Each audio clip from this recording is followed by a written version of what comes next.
E, Mauro, eu já vou te perguntar pelo seguinte, porque essa freguesia do Vasco com o Flamengo, ela, de verdade, tá? E aí não é aqui, com todo respeito ao Vasco, é constrangedor, sim. Você ter 32 jogos desde 2017 contra o seu maior rival. O seu maior rival vence 19 e você vence só 2. É constrangedor para a história que tem o Vasco da Gama. E outra, Mauro, o segundo tempo parecia treino para o Flamengo. Me desculpa, parecia treino. Só o Flamengo jogava no segundo tempo. O Vasco não jogava mais no segundo tempo. Chegou a ter uma esperança ali com o gol, né? O gol do Nuno, do português. Agora, depois disso, só o Flamengo jogou, só o Flamengo teve posse de bola, Flamengo fez o 2-1. E aí, para mim, é muito assim, pequeno, e aí de verdade dizendo, querer culpar só o impedimento que não foi marcado, porque o impedimento é duvidoso. Não dá para dizer que houve ou não impedimento. Aí estão questionando que agora aumentou a grossura da linha. A grossura da linha aumentou propositalmente, para que tenha mais o gol do que o gol anulado.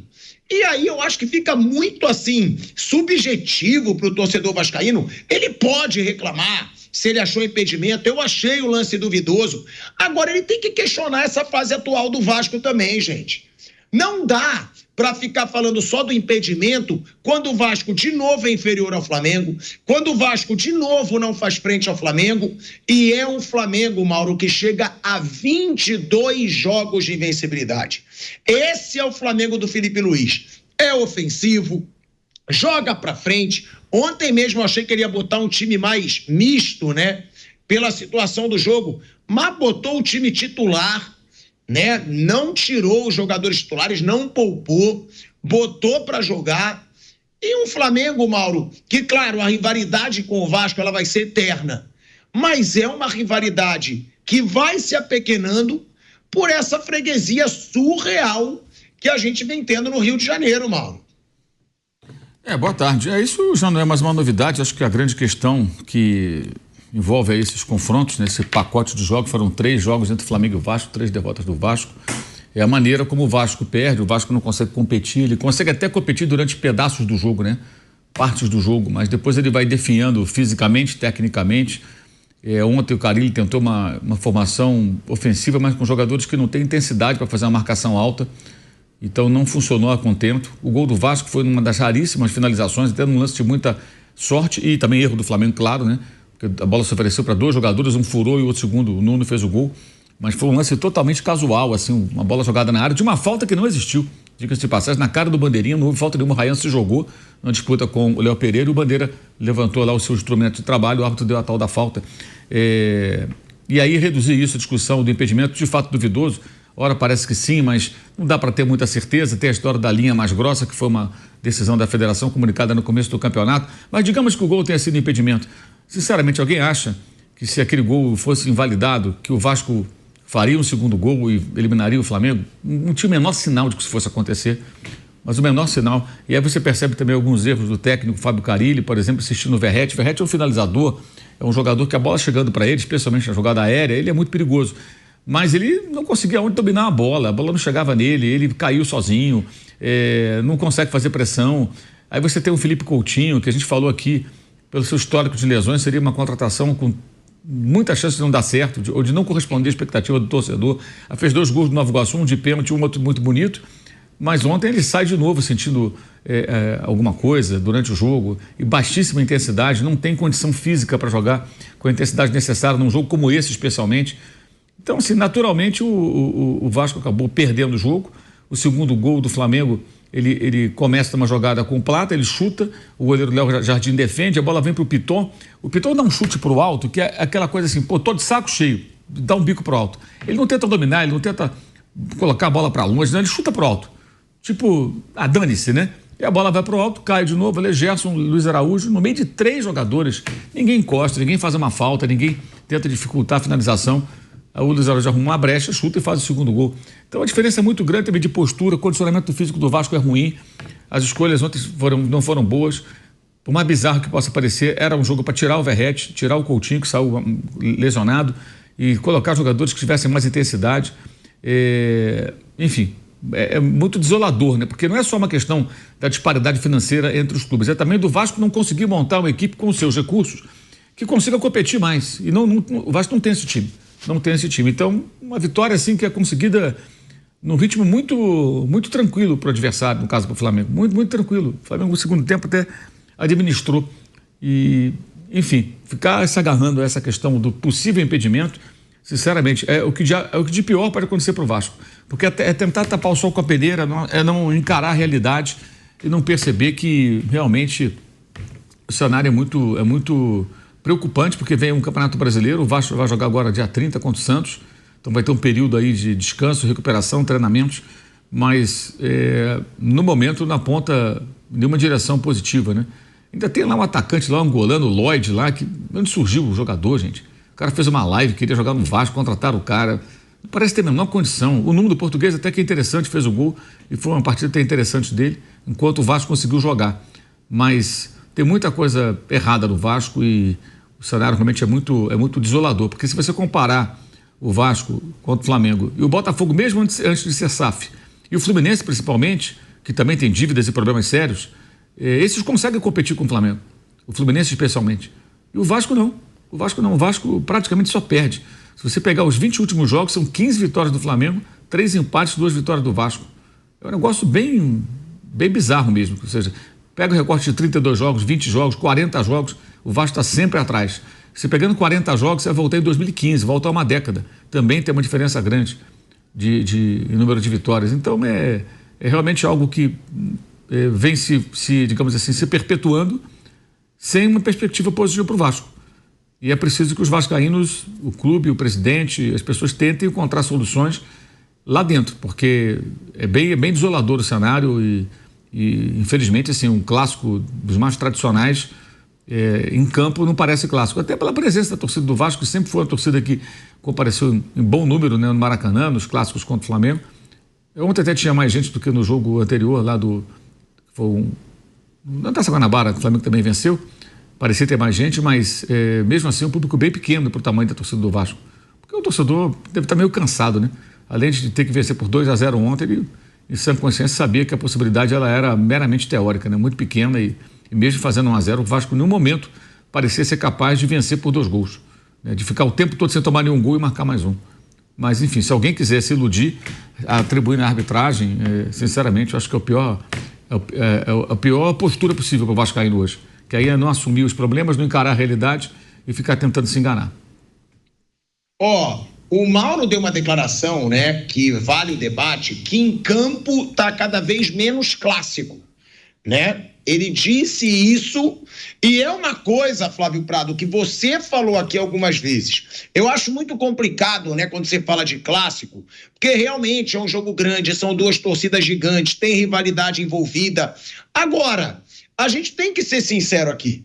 Não dá pra gente ficar querendo mentir pro torcedor vascaíno, como fazem muitos programas, pra ficar tendo filminho feito com todo mundo. Porque eu acho que até o torcedor vascaíno, que é aquele que gosta da verdade, ele tá percebendo que tá perdendo peso de clássico, gente. São 32 jogos e 2 vitórias do Vasco. E é o que o Mauro falou aqui. Dentro de campo vai perdendo cada vez mais aquele peso do clássico. A gente vai falar da polêmica, óbvio que a gente vai falar do impedimento, se houve ou não impedimento do Bruno Henrique. Agora, eu acho que o torcedor do Vasco hoje devia estar mais falando, cara, por que meu time se apequena tanto quanto o Flamengo? Por que o meu time tem uma folha salarial alta? Porque isso a gente tem que dizer. Essa folha salarial do Vasco não é baixa, gente. E o time é horroroso. O time é horroroso, o time não ameaça, saiu um gol ali de bola parada, depois disso só o lance final da partida, que o Flamengo já tinha diminuído o ritmo e teve aquele chute ali no último minuto do Vasco, mas que não mudaria a classificação ou não do Flamengo. Agora, Flávio, é um Flamengo que se agiganta a cada dia, né? É um Flamengo que é bicampeão de Libertadores nos últimos anos, bicampeão brasileiro, campeão de Copa do Brasil, bicampeão de Copa do Brasil. E o seu grande rival vai sim se apequenando pela situação bizarra que vive. Agora, essa freguesia, Flávio, é mais do agigantamento do Flamengo, que está ficando muito à frente, ou é um Vasco se apequenando, ou as duas coisas? E outra, assusta ver um clássico com 32 jogos nos últimos 8 anos, com só 2 vitórias do Vasco? Bom, boa tarde, Pilhado, boa tarde, amigos. A coisa é assim, se você quiser ser realista, você tem que partir do seguinte: o que o Vasco já conseguiu faz dele uma equipe super importante, claro. Uma das proezas do Vasco é ter sido o primeiro time do Rio de Janeiro a aceitar negros na sua equipe. Tem uma história fantástica. Teve o Expresso da Vitória nos anos 40, base da seleção da Copa de 50, que foi uma seleção extraordinária. Enfim, o Vasco tem uma história maravilhosa. Nos tempos recentes, ganhando campeonatos brasileiros, tudo isso ninguém vai tirar. O estádio de São Januário foi o primeiro a ser o maior estádio da América. Tem uma série de coisas que o Vasco tem para contar. Ok, história. Hoje, data hoje, que não é tão hoje assim, já vem de algum tempo. O Vasco tem sofrido alguns rebaixamentos. O Vasco não melhora. Contrata uma empresa para ser o seu parceiro, para ser o seu proprietário, acerta, né, com essa empresa, e é uma empresa que vai à falência. E o outro time está estabilizado. O outro, claro, estou citando o Flamengo, que é o que está sendo citado aqui, está estabilizado.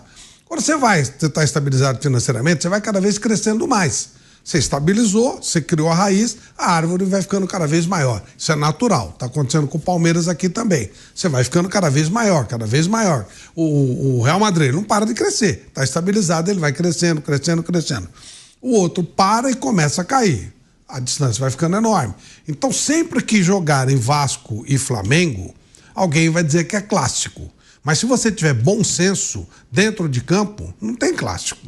Não tem equilíbrio. O clássico, eu entendo como tem uma série de fatores, tem história e tal. Pela história, é clássico, tá bom. Mas é um clássico da história, porque em campo não tem jogo. Se não tem jogo, por que eram clássicos? Que eram jogos equilibrados, de equipes iguais, de equipes parelhas, onde você teria um equilíbrio maior. Hoje não existe isso, e já faz algum tempo. Então você pode forçar a barra dizendo que é clássico baseado na história. Ok, eu vou concordar. Mas se você for colocar os dois times, você sabe que não tem disputa. A partir do momento que não tem disputa, deixa de ser clássico. E vai cada vez ficando mais claro isso. Você vai perdendo esse tipo de impacto. Quando joga Vasco e Flamengo, você sabe que a menos que aconteça uma coisa muito excepcional, o Flamengo vai ganhar o jogo. Se der uma zebra muito grande, dá um empate. E muito eventualmente, o Vasco vai conseguir alguma coisa. Então não é clássico. Clássico é quando a coisa vai jogar Palmeiras e Flamengo. Você não sabe quem vai ganhar. Seja onde for, no Rio, em São Paulo, é pau a pau. Botafogo até o ano passado, Botafogo e Flamengo, é pau a pau. Botafogo e Palmeiras, é pau a pau. Você não sabe quem vai ganhar o jogo. Agora, quando você já sabe previamente qual vai ser o resultado, a possibilidade é enorme do resultado favorecer uma equipe, e as estatísticas mostram isso, você perde o sentido de clássico. Então, ainda usamos a palavra clássico pela história do Vasco, que é espetacular e inegável. Mas, rigorosamente dentro de campo, nem clássico é mais. É jogo de um time só. E o Flávio falou isso, né? O Flávio falou antes, então tem que reconhecer. Isso eu não falei, não. Que o Flávio falou 0 chance do Vasco passar pelo Flamengo. Ele falou isso antes do primeiro jogo. Eu não achava 0 chance, não. Achava ali 15%, de chance. Agora, é uma situação que se o torcedor do Vasco, ele fica puto, ele fica brabo quando ele escuta isso, cara, ele não leva as coisas de uma forma séria na realidade. Porque se o torcedor do Vasco ele fica bravo com a gente, que fala hoje que esse clássico está perdendo muito do seu peso, cara, ele não é vascaíno de verdade. Porque o vascaíno de verdade ele tem que estar questionando a atual fase do clube dele. Cara, não dá pro vascaíno levar na normalidade ele ter 2 vitórias nos últimos 32 jogos. Não dá. O vascaíno não tem. O vascaíno mesmo, ele não acredita mais tanto. A gente viu o público no estádio Newton Santos no jogo que era o mando do Vasco. Não tinha ninguém no estádio. Ontem ainda foi numa situação um pouquinho melhor. O Vasco de torcida. Agora, essa situação do Flamengo, Bruno Prado, porque o Flamengo vai se agigantando. O Flamengo vem construindo uma freguesia aí sobre o Vasco surreal. Agora, falando dos 2 grandes personagens, Primeiro, o Bruno Henrique, né, que o Mauro fez questão de dizer aqui no último domingo que já é o maior nome dessa geração do Flamengo, e eu carimbo embaixo. Eu concordo. Porque o Bruno Henrique hoje é maior que o Gabigol para a história do Flamengo. Primeiro, que ele continuou no clube. Segundo, que ele foi tão importante quanto o Gabigol em grande parte das conquistas. E ele nunca desrespeitou o Flamengo. Ele nunca se achou acima do Flamengo como o Gabigol já se achou. Eu, ao contrário do Mauro, eu discordo um pouco do Mauro, que eu ainda acho o Gabigol muito ídolo. O Mauro acha que ele queimou muito a imagem dele, como muitos flamenguistas. Agora, Bruno Henrique, para mim, e isso eu concordo com o Mauro, já está bem acima do Gabigol. Mas além disso, Bruno, de idolatria, que eu vou perguntar para o Mauro, mas também do que esse cara impressiona. 33 anos. E está sendo protagonista ainda desse time do Flamengo, porque ele está no melhor elenco do Brasil.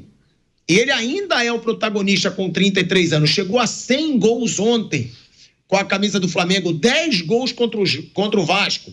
É o carrasco do Vasco, é o rei dos clássicos, é o cara que cresce em jogo decisivo.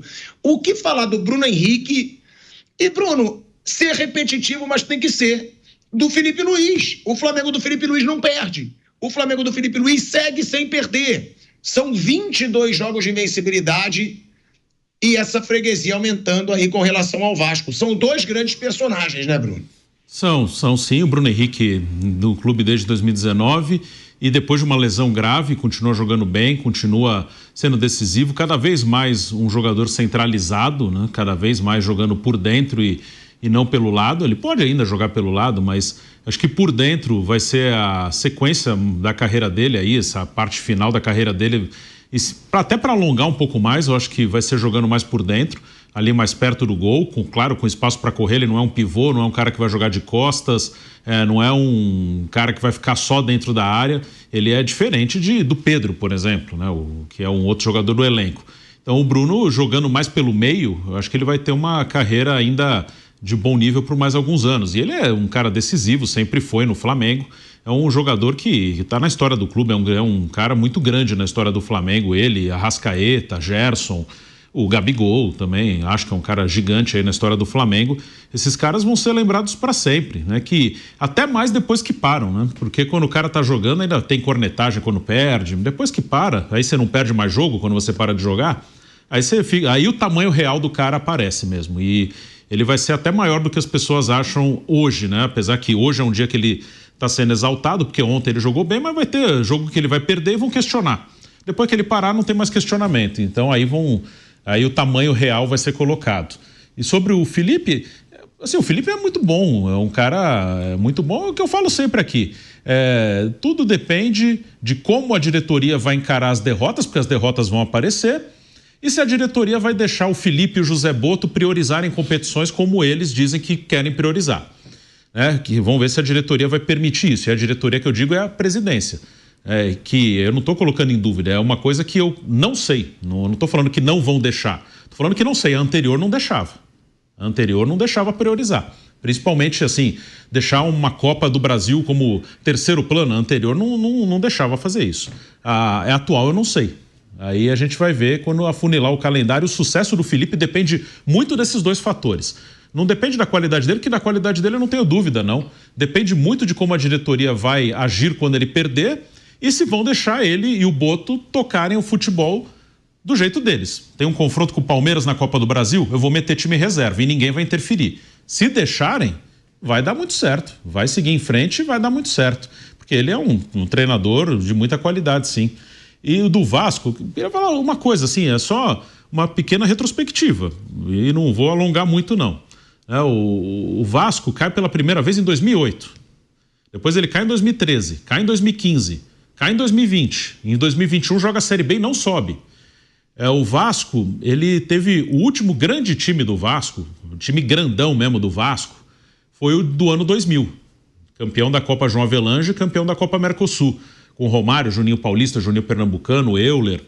Para mim, aquele foi o último time grande mesmo do Vasco, time forte de verdade. Aquele time jogou a Libertadores 2001. Depois, o Vasco só voltou a uma Libertadores em 2012, com um time que eu considero o único bom time do Vasco depois desse aí do Romário e do Juninhos. é o de 2011 e 2012, é o único time bom do Vasco. Eu não coloco como um grande time, mas coloco como um time bom. E para mim é o único, de 2000 até 2025. É aquele lá de 11 e 12, que foi campeão da Copa do Brasil, vice-brasileiro, que caiu pro Corinthians naquele gol do Paulinho. Tinha Dedé, né? Dedé, Diego Souza. É esse time aí. Ramon, Éder Luiz, né? Fernando Praz, Fagner. Era esse time. O Juninho já veterano, o Felipe já veterano. Para mim esse foi o único time bom do Vasco, depois daquele time do Romário, do Juninho Paulista e do Juninho Pernambucano. E aí, depois disso, o Vasco só jogou uma Libertadores em 2017, não, em 2018, né? No campeonato de 17 ficou em sétimo, aí foi para uma pré-Libertadores, passou e caiu na fase de grupos. Foi isso, né? Uma Libertadores depois desse time aí do Diego Souza, do Fagner, do Praz e do Dedé, e que caiu na fase de grupos. Então, assim, a realidade é essa. E para recuperar isso, é claro que não é fácil, mas não tem muitos caminhos. Um é o caminho do Flamengo e do Palmeiras, cada um do seu jeito, cada um com a sua particularidade, mas que por anos aceitaram não ser competitivos para arrumar a casa e estão colhendo frutos aí há anos. Há muitos anos são os times que estão sempre brigando pelos títulos. Às vezes alguém briga com eles, mas já está em quase uma década que eles estão quase sempre brigando pelos títulos. Esse é um caminho. O outro caminho é arrumar um dono rico e torcer para que o projeto do cara seja ganhar título. Em algum momento o cara vai querer o lucro do que ele investiu, mas eu acho que o Vasco, o Cruzeiro e o Botafogo, quando partiram para a SAF, partiram porque não tinha mais saída. E a outra possibilidade aí não é a longo prazo, é às vezes encaixar um time, que aí passa muito por sorte também, mas aí não é longo prazo. Você encaixa o time 1 ano, 2 anos, depois não consegue mais, porque você não tem dinheiro para manter, os caras vão sair porque vão ter proposta boa ou vão envelhecer. Um que encaixou um time, Fluminense, 22 terceiro do Brasileiro, 23 campeão da Libertadores. Em 24 não aguentou, brigou para não cair. Os caras já eram um time mais velho, os caras caíram, não aguentaram. Nesse momento o Inter tem um bom time. O Inter conseguiria ter um time bom por 4, 5, 6 anos? Difícil pela situação financeira do clube. O São Paulo encaixou um time 1 ano e ganhou a Copa do Brasil. Teve sequência? Não, porque não tem essa estabilidade financeira que o Flamengo e o Palmeiras têm. Então você pode encaixar um time 1 ano, mas vai durar 1, 2 anos no máximo. Como o Vasco encaixou um time esse que eu citei, de 2011 e 2012. Aquilo lá foi mais um time que encaixou. Durou 1 ano e meio e acabou o time porque não tem estabilidade financeira para manter os jogadores.